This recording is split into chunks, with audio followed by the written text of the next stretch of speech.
नमस्कार, मैं आपके साथ अब्दुल करीम और आप देख रहे हैं प्राइम टीवी। खबरों की शुरुआत करते हैं। देश में काफी समय से वृक्षारोपण अभियान चल रहा है, वहीं दूसरी तरफ लखीमपुर खीरी में वन माफियाओं के हौसले बुलंद दिखाई दे रहे हैं। माफिया बड़े बड़े पेड़ों पर आरा मशीन चलवा रहे हैं और इन्हें रोकने के लिए कोई भी नहीं है। अभी तक सैकड़ों की तादाद में पेड़ कट चुके हैं। लोगों का आरोप है कि इन माफियाओं को अधिकारियों की शय मिली हुई है, इसलिए वह इस तरह के काम को बड़े ही आराम से अंजाम दे रहे हैं। लोगों का कहना है कि जांच की जाए तो बड़ा घोटाला सामने आ सकता है। कि हजाराबाग में जिसका बाग है वो हमको उन्होंने एफिडेविट एक दिया है कि कलमी आम है वो, और जब हमने पता किया तो सब लोग बता रहे हैं कि वो कलमी आम ही है और 70 साल से ज़्यादा पुराने पेड़ हैं। उसको जो किसान हैं वो पेड़ों को उसको काट के और नए जो है कलमी आम के पेड़ लगाने के लिए वो उन्होंने हमको एप्लीकेशन दिया है। उसी चूँकि कलमी आम के कटान के लिए कोई अनुमति की आवश्यकता नहीं है, इसलिए जो है वो अपना कटान कर रहे हैं। गोरखपुर के उरवा थाना क्षेत्र में मंचलों से तंग आकर नाबालिग ने आत्महत्या कर ली। बता दें कि लड़की के आत्महत्या करने से पहले मंचलों ने उसके साथ मारपीट की थी। इसके साथ दबंग मंचलों ने लड़की के भाई के साथ भी मारपीट की। वहीं नाबालिग के आत्महत्या की जानकारी पर एसपी अपनी टीम के साथ घटनास्थल पर पहुंच गए। पीड़िता परिवार की तहरीर पर पुलिस ने 4 नामजद लोगों के खिलाफ केस दर्ज किया है और शव को पोस्टमार्टम के लिए भिजवा दिया है। थाना उरुआ के ग्राम हरिजनपुर में एक लड़की द्वारा आत्महत्या किए जाने की सूचना प्राप्त हुई थी, जिसमें उसके पिता रामकृपाल जो हैं उनके द्वारा एक तहरीर दिया गया है, जिसमें उन्होंने 4 लड़कों को नामित किया है, जो चारों लड़के उसी के गांव के रहने वाले हैं। इसमें एक जो अभियुक्त है वो उसका चचेरा भाई है और उसमें उन्होंने बताया है कि इन लोगों द्वारा मारपीट किए जाने के बाद वो क्षुब्ध होकर उसने फांसी लगाया है और इस पे अपराध पंजीकृत किया गया है थाना उरुआ में और अग्रिम विधिक कार्रवाई की जा रही है। राजधानी में आरा मिल एसोसिएशन के लोगों ने एकजुट होकर प्रदर्शन करते हुए अपनी परेशानियों को दूर करने के लिए सरकार से मांग की है। प्रदर्शन करने वाले लोगों का कहना है कि आरा मिल के लिए 13,000 लोगों ने आवेदन किया था और 5 साल की फीस जमा करते हुए उन्हें प्रोविजनल लाइसेंस दिया गया था, लेकिन पिछले 1 सालों से मिल के लोग स्थायी लाइसेंस की मांग कर रहे हैं। इसी के साथ लोगों का कहना है कि आरा मिल को बंद कर दिया गया है और यूपी से हरियाणा के लिए लकड़ियां सप्लाई की जा रही है, पर यूपी में काम को बंद कर दिया गया है। मामला आपको अवगत कराना चाहता हूँ आपके चैनल के माध्यम से सभी लोगों को कि हम लोगों का लाइसेंस आरा मिल का उत्तर प्रदेश में हुआ था ई-लॉटरी के माध्यम, और जिसमें करीब 13,000 के करीब लोगों ने आवेदन किया था और लगभग 1250 लोग सफल रहे, जो कि हम लोगों को उसमें कोई शिकायत नहीं है और हमें लगता है कि वो पूरी पारदर्शिता के साथ। लेकिन उसके बाद में फिर आगे प्रक्रियाएं शुरू हुई और हम लोगों से फिर फीस जमा कराई गई 5 साल की और हम लोगों को प्रोविजनल लाइसेंस दिए गए और हमें निर्देशित किया गया आरा मिल वालों को कि आप अपने उद्योग को 6 महीने में स्थापित करें। कानपुर देहात के 12 टोला के पास वीआईपी लेन को बंद कर दिया गया, जिसके बाद से 12 टोल पर गाड़ियों की लंबी लाइन लग गई। रास्ता बंद होने पर लोग उसे टोल प्रशासन की दबंगई मान रहे हैं। गाड़ियों के लंबे जाम में एक एम्बुलेंस भी फंस गई। एम्बुलेंस के जाम में फंसने से मरीज की हालत भी काफी खराब हो गई। गोंडा में 3 सगी बहनों पर हुए एसिड अटैक के मामले ने तूल पकड़ लिया है। मुठभेड़ में गिरफ्तार किए गए आरोपी के पक्ष में कई लोग सामने आ गए। पस्का गांव के लोगों ने एकजुट होकर इलाके की दुकानें बंद कर दी। वहीं आरोपी के परिवार वालों ने बताया कि उसे निर्दोष बताते हुए सीएम योगी ने इस मामले में सीबीआई जांच की मांग की है। इसी के साथ परिजनों ने पुलिस पर ही उल्टा आरोप लगाया है और निष्पक्ष जांच कराने की मांग की है। निष्पक्ष जांच की मांग कराते हुए परिजनों ने धमकी भी दी है और उन्होंने कहा कि कार्रवाई नहीं हुई तो वो आत्महत्या कर लेंगे। जी, हमारा भाई निर्दोष है, हमें पता है, विश्वास है। मेरा भाई जिस रात ये घटना हुई उस रात मेरा भाई मेरे साथ था। मेरे पापा यहाँ पे सो रहे थे, मेरी मम्मी, मेरी दादी, मेरा भाई अंदर सो रहा था, मैं भी सो रही थी, सब साथ में थे। जिस रात में ये घटना हुई उस रात हम सभी लोग साथ में थे। मेरा भाई मेरे साथ था और हम लोगों को कुछ नहीं पता चला क्या हुआ क्या नहीं। जब हम लोग सुबह उठे तब हम लोगों को ये पता चला कि 3 लड़कियों के ऊपर एसिड डाला गया है, लेकिन हम लोगों को फिर भी कुछ भी नहीं पता कि किसका हाथ है, क्या है, कुछ नहीं। कानपुर के सट्टी थाना क्षेत्र में खनन माफियाओं के खिलाफ कार्रवाई की गई है। डीएम ने खनन माफियाओं के खिलाफ कार्रवाई करते हुए सख्त रवैया अपनाया है। अवैध खनन मिट्टी को जेसीबी से सीज करवा दिया गया है और गाड़ी चालक को भी गिरफ्तार कर लिया गया है। अवैध खनन का ये मामला पलचक गाँव का है। कोरोना महामारी के बीच किसानों की समस्या और बढ़ गई है। किसानों को अपनी ही फसल को औने पौने दामों पर बाजारों में बेचने के लिए मजबूर होना पड़ रहा है। इसी कड़ी में कानपुर देहात में भी मक्का किसान अपनी बदहाली से परेशान है।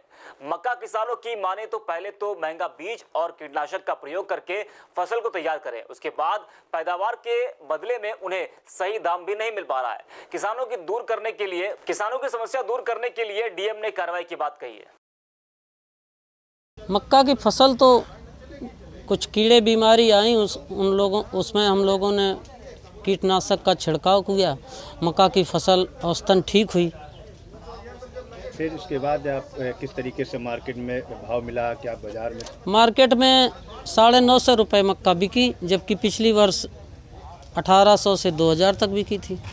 क्या सरकार की तरफ से कोई ऐसी व्यवस्था नहीं की गई, एमएसपी या इस तरीके से कोई क्रय केंद्र?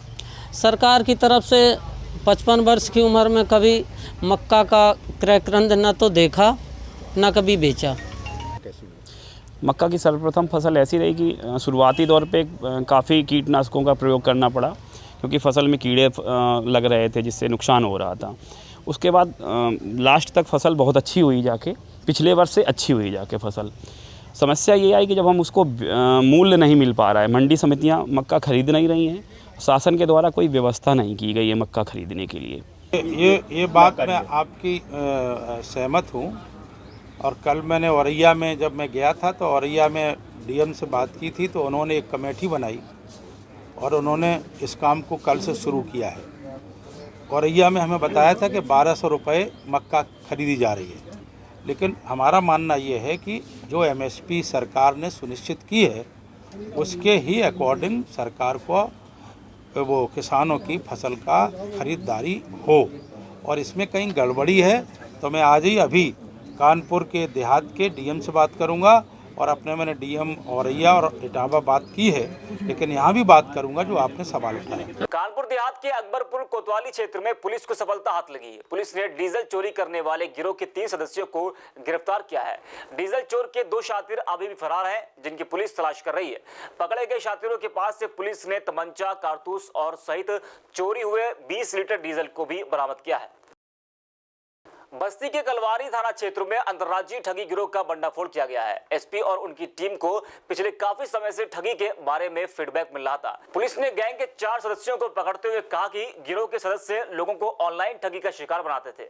फर्जी खातों से पैसा मंगवाकर अब गिरोह के सदस्यों ने 2 करोड़ 30 लाख रुपए तक की ठगी को अंजाम दिया है। पुलिस ने ठगी के पैसों को जब्त करते हुए अलग अलग बैंक में खुले फर्जी खातों को सीज करवा दिया है। देखिए, थाना कलवारी के अंतर्गत धारा 420, 406 है और 66 IT एक्ट में मुकदमा पंजीकृत हुआ था, जिसमें कि ये जानकारी मिली थी कि कुछ लोगों ने OLX पे जो सामान बेचने के बहाने हैं, गाड़ी बेचने के बहाने इनसे अपने अकाउंट में पैसे डलवा लिए और उसके बाद में उनको गाड़ी भी नहीं दिया और पैसे भी वापस नहीं किए। इसी पे हमारी साइबर सेल की टीम और थाना कलवारी की टीम और हमारी स्वाट टीम के द्वारा इनकी जांच पड़ताल की गई। इनके अकाउंट्स की डिटेल निकाल के जब इनका पता किया गया तो इसमें ये जानकारी मिली थी कि यहाँ पे कई लोग हैं जो कि इस तरह का काम कर रहे हैं। इसी के संदर्भ में आज हमारी जो कलवारी पुलिस है और स्वाट टीम के द्वारा 4 लड़कों को गिरफ्तार किया गया, जिसमें एक तालीम खान है, एक वसीम अकरम है, एक आज़ाद खान है और एक मुश्ताक पुत्र मोहम्मद अली। ये सभी लोग थाना खो और थाना डी तहसील के भरतपुर राजस्थान के रहने वाले हैं।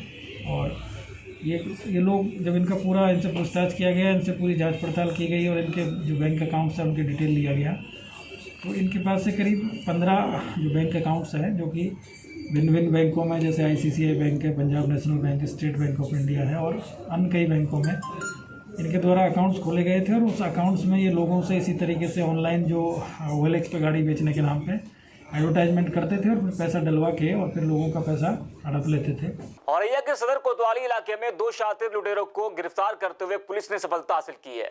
पकड़े गए शातिर लुटेरों के पास से पुलिस ने चोरी के कई सामान को बरामद किया है, जिसमें 2 बाइक और 2 तमंचे शामिल है।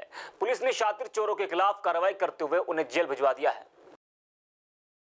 थाना कोतवाली के अंतर्गत दिनांक 7 अगस्त को एक लूट की घटना कारित की गई थी, जिसमें एक मोटरसाइकिल और कुछ पैसे लूटे गए थे। इसके पश्चात 14 तारीख को एक चोरी की घटना कारित हुई थी, इस संबंध में तब से टीमें लगी हुई थी इस दोनों घटनाओं के अनावरण के लिए। आज कोतवाली पुलिस द्वारा इंस्पेक्टर कोतवाली के नेतृत्व में 2 लोग पकड़े गए, 2 अभियुक्त इस संबंध में पकड़े गए। घटना का अनावरण हुआ। एक तो कालू गिहार है और दूसरा राजा गिहार। ये दोनों ही अछल्दा थाना क्षेत्र के रहने वाले हैं। इनके कब्जे से लूटी गई मोटरसाइकिल और वो है, इनके पास से 2 तमंचे बरामद हुए हैं। साथ ही जनपद में हुई अन्य घटनाओं के अनावरण के संबंध में भी इनसे पूछताछ की जा रही है। संभावित है कि इनसे और भी घटनाओं का अनावरण है।